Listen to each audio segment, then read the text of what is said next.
Have you ever felt a spark of inspiration during a teaching, only to watch it fizzle away in your everyday routine? Have you ever wondered why certain mantras stir your heart in the shrine, but leave your mind untouched when you return home? Welcome back to the channel, where we explore the living wisdom of Dharma and its power to transform our entire being. Today, inspired by the deep revelations of Venerable Dzongtsake Hyensi Rinpoche, we will uncover two essential truths. First, that genuine Dharma practice is not confined to meditation cushions or temple walls, but must flow seamlessly into every moment of our lives. And second, that this integration arises through skillful means, wise attention and compassionate action that awaken both insight and heartfelt warmth. When Dharma truly permeates our life, it reshapes our intentions, so that even the simplest tasks become expressions of awakening. It dissolves the barrier between practice time and ordinary time, revealing that every breath, every thought, and every gesture is an opportunity to realize freedom's embrace. Consider the ordinary morning routine: brushing teeth, tying shoelaces, pouring a cup of tea.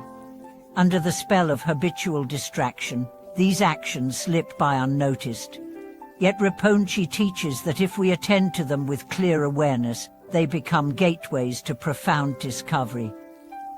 The feeling of water running over our fingers, the tension in the tongue as it moves over teeth, the subtle balance as the cup settles in our palm, each sensation is alive with the truth of impermanence and interdependence, inviting us to awaken here and now.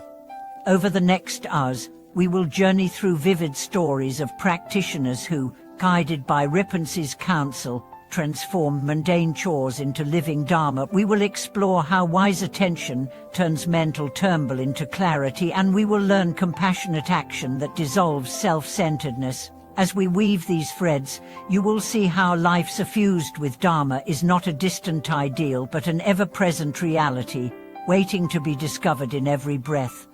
He felt the phone buzz in his pocket, its screen lighting up with another barrage of messages demanding his attention. In the past, Tan Wei would have yanked it out and scrolled mindlessly, offering curt replies between meetings, all the while feeling the tug of anxiety knotting his chest. Yet after embracing Rinpoche's guidance, he paused. For a moment, he placed the device face down, inhaled slowly, and asked himself, what is my intention in responding? Is it to soothe my own restlessness, or to genuinely connect? In that simple question, he discovered a portal. When he tapped open the first chat, he no longer responded out of habit. Instead, he recognized the racing thoughts behind each impulse to win praise, to avoid conflict, to stave off boredom. With that awareness, he chose words born of care rather than compulsion. The tone changed. Exchanges that once felt flat and obligatory now carried warmth. Both he and the people on the other end sensed a subtle shift, as if honest presence had begun to flow through the wires. Later that afternoon, he joined a conference call.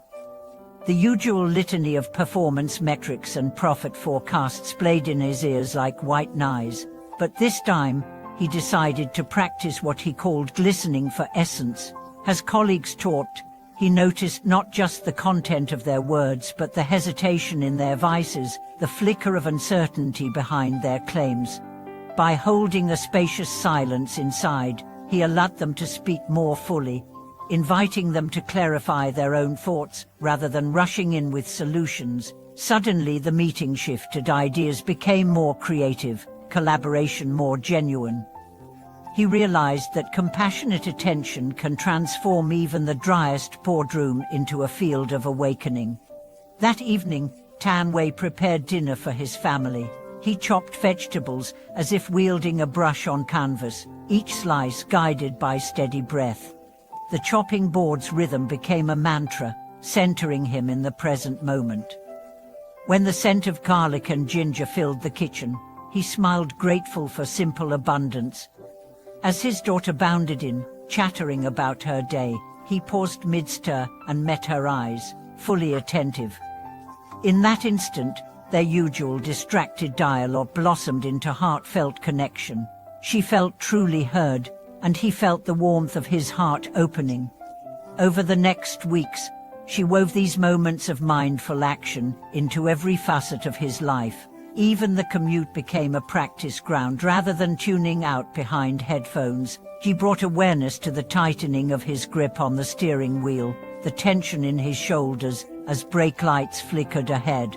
When frustration rose, another driver cutting him off, he felt anger flare, then softened his posture and remembered Rinpoche's words, "Anger is like a fire that consumes its own fuel."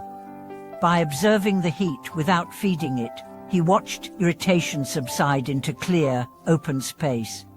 At home, he noticed how easily he snapped at his spouse when the day's stresses lingered unexamined. Now, when old patterns surfaced, he would gently name the agitation.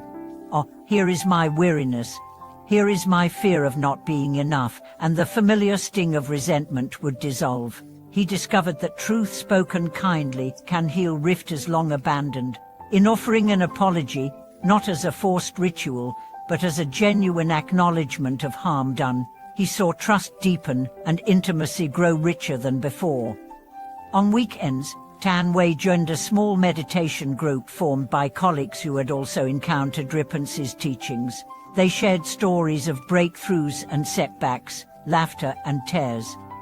One member described how she found herself mindlessly scrolling through social media late at night, losing hours to an endless feed. Recognizing this as another form of craving, she began a ritual.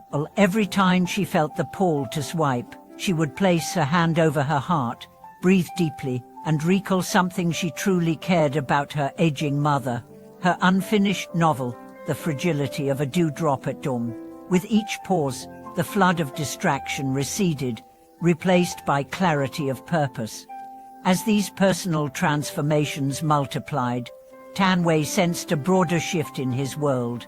His circle of friends began to speak less of competition and more of kindness. At the office, morale improved and conflicts resolved with greater ease. He realized that Dharma's true power is not reserved for monastery walls. It radiates outward whenever individuals choose wakefulness over habit. Each mindful choice became a ripple that touched others, often without grand fanfare.